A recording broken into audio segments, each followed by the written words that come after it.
Hi friends, ഇന്നത്തെ video Thamarassery ചുരം വഴി വയനാട്ടിലേക്കുള്ളൊരു യാത്രയാണ്. ഈ വയനാട്ടിലേക്കുള്ള യാത്രയിൽ ചുരം കയറുന്ന വീഡിയോ ആണ് കാണിക്കുന്നത്. അതിനോടൊപ്പം തന്നെ ഈ ചുരത്തിൻ്റെ ഹിസ്റ്ററിയും പറയുന്നുണ്ട്. താമരശ്ശേരി ചുരം അഥവാ വയനാട് ചുരം ഇത് വയനാട് ജില്ലയുടേതാണോ അതോ കോഴിക്കോട് ജില്ലയുടേതാണോ എന്ന് കുറേ പേർക്ക് സംശയമുണ്ട്. എന്നാൽ ഈ ചുരം കോഴിക്കോട് ജില്ലയുടേതാണ്.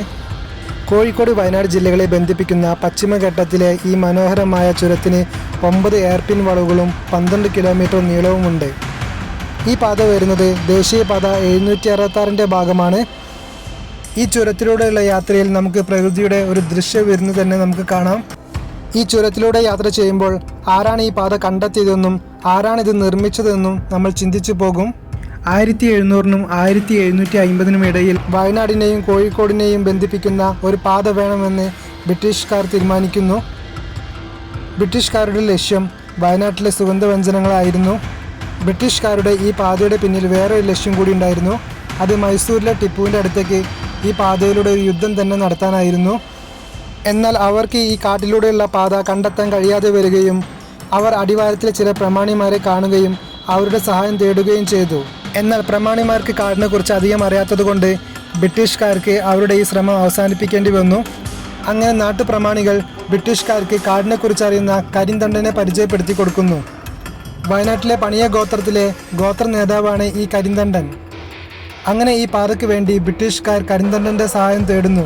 കരിന്തണ്ടൻ അവരെ സഹായിക്കുമെന്ന് ഉറപ്പു നൽകുകയും ചെയ്യുന്നു. ബ്രിട്ടീഷുകാർ കരിന്തണ്ടനെ ഭീഷണിപ്പെടുത്തിയിട്ടാണ് കരിന്തണ്ടൻ അവരെ സഹായിക്കാമെന്ന് ഉറപ്പു നൽകിയതെന്നും പറയുന്നുണ്ട്.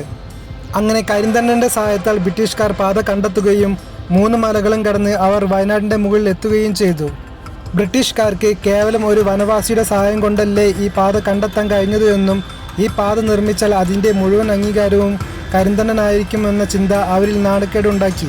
അങ്ങനെ ബ്രിട്ടീഷുകാർ കരിന്തണ്ടനെ വെടിവെച്ച് കൊല്ലുകയും അദ്ദേഹം വന്യമൃഗത്തിൻ്റെ ആക്രമണത്താൽ മരണപ്പെടുകയായിരുന്നു എന്ന് പറഞ്ഞ് അദ്ദേഹത്തിൻ്റെ മൃതദേഹം അദ്ദേഹത്തിൻ്റെ പണിയ ഗോത്രത്തിന് വിട്ടുകൊടുക്കുന്നു. അങ്ങനെ ബ്രിട്ടീഷുകാർ ചുരം നിർമ്മിച്ചു. ചുരം കയറി വരുന്ന കാളവണ്ടികൾ അപകടത്തിൽപ്പെടുന്നത് നിത്യസംഭവമായി മാറുന്നു.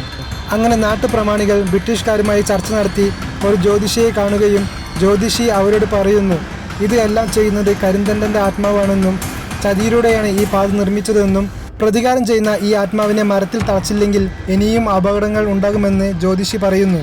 അങ്ങനെ ബ്രിട്ടീഷുകാരുടെ മേൽനോട്ടത്തിൽ തന്നെ കരിന്തണ്ടൻ്റെ ആത്മാവിനെ ആവാഹിച്ച് ഒരു മരത്തിൻ്റെ മേലെ ചങ്ങലയിൽ ബന്ധിക്കുന്നു. ഈ ചങ്ങലമരം നമുക്ക് കാണാൻ സാധിക്കും. വയനാട്ടിലെ ലക്കിടിയിലാണ് ഈ ചങ്ങലമരം ഉള്ളത്.